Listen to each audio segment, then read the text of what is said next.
In the mid 19th century, while the United States was experiencing an era of tremendous growth, a fundamental economic difference existed between the country's northern and southern regions. In the north, manufacturing and industry was well established, and agriculture was mostly limited to small scale farms, while the south's economy was based on a system of large scale farming that depended on the labor of black enslaved people to grow certain crops, especially cotton and tobacco. Growing abolitionist sentiment in the North after the 1830s and Northern opposition to slavery's extension into the new Western territories led many Southerners to fear that the existence of slavery in America, and thus the backbone of their economy, was in danger. The final straw from the Southern perspective was the election of Abraham Lincoln. Many Southerners saw Lincoln as any slavery radical who was not only going to outlaw slavery but also destroy the Southern culture and way of life. Only a few short months after his election win in 1860, the states of Florida, South Carolina, Georgia, Mississippi, Louisiana, and Texas all announced that they were seceding from the United States. It was not until 1861 when a Union supply ship was fired upon near Fort Sumter in South Carolina that is American Civil War officially began. After the end of the US Civil War in 1865, which pitted the Northern Unionist states against the Southern Confederacy, slavery was abolished throughout the newly reunified country. Politicians in Washington, D.C. passed a number of constitutional amendments granting freedom and rights to former slaves and sent the army to enforce their policies. But many Southerners resented these changes. In the decades that followed the Civil War, there were growing efforts to reverse many of the efforts aimed at integrating the freed black population into society. Wilmington in 1898 was a large and prosperous spot with a growing and successful black middle class. Undoubtedly, African Americans still faced daily prejudice and discrimination. Banks, for instance, would refuse to lend to black people or would impose punishing interest rates. But in the 30 years after the Civil War, African Americans in former Confederate states like North Carolina were slowly setting up businesses, buying homes, and exercising their freedom.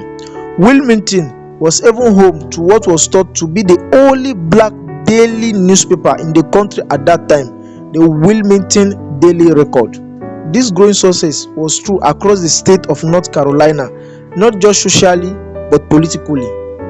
In the 1890s, a black and white political coalition known as the Fusionists, which sought free education, debt relief, and equal rights for African Americans, won every statewide office in 1896, including the governorship. By 1898, a mix of black and white fusionist politicians had been elected to lead the local city government in Wilmington. But this sparked a huge backlash, including from the Democratic Party. In the 1890s, the Democrats and Republicans were very different to what they are today. Republicans, the party of President Abraham Lincoln, favored racial integration after the US Civil War and strong government from Washington, D.C. to unify the states. But Democrats were against many of the changes to the United States. They openly demanded racial segregation and stronger rights for individual states. Democratic politicians feared that the fusionists, which included black Republicans as well as poor white farmers, would dominate the elections of 1898. Party leaders decided to launch an election campaign based explicitly on white supremacy and to use everything in their power to defeat the fusionists. White militias, including a group known as the Red Shirts, rode around on horseback attacking black people and intimidating would-be voters. When black people in Wilmington tried to buy guns to protect their property, they were refused by white shopkeepers, who then kept a list of those who sought weapons and armor. Newspapers meanwhile spread claims that African Americans wanted political power so they could sleep with white women, and made up lies about a rape epidemic. When Alexander Manley, owner and editor of the Wilmington Daily Record, published an editorial questioning the rape allegations and suggesting that white women slept with black men of their own free will. It enraged the Democratic Party and made him the target of a hate campaign. The day before the statewide election in 1898, Democratic politician Alfred Moore Waddell gave a speech demanding that white man do your duty and look for black people voting, and if you find one, he said, tell him to leave the polls, and if he refuses, shoot him down in his tracks. We shall win tomorrow if we have to do it with guns. The Democratic Party swept to victory in the state elections.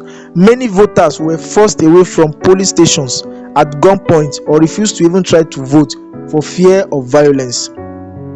But the fusionist politicians remained in power in Wilmington, with the municipal election not due until the next year. 2 days after the state election, Waddell and hundreds of white men armed with rifles and a Gatling gun rode into the town and set the Wilmington Daily Record building alight. They then spread through the people, killing black people and destroying their businesses. The mob swelled with more white people as the day went on. As black residents fled into the woods outside the town, Waddell and his band marched to the city hall and forced the resignation of the local government at gunpoint. Waddell was declared major the same afternoon. Within 2 years, white supremacists in North Carolina imposed new segregation laws and effectively stripped black people of the vote through a combination of literacy tests and poll taxes. The number of registered African American voters reportedly dropped from 125,000 in 1896 to about 6,000 in 1902. Following state elections in 1898, white supremacists moved into the U.S. port of Wilmington, North Carolina, then the largest city in the state. They destroyed black-owned businesses, murdered black residents, and forced the elected local government, a coalition of white and black politicians, to resign en masse. Historians have described it as the only coup in U.S. history. Its ringleaders took power the same day as the insurrection and swiftly brought in laws to strip voting and civil rights from the state's black population. They faced no consequences for their actions.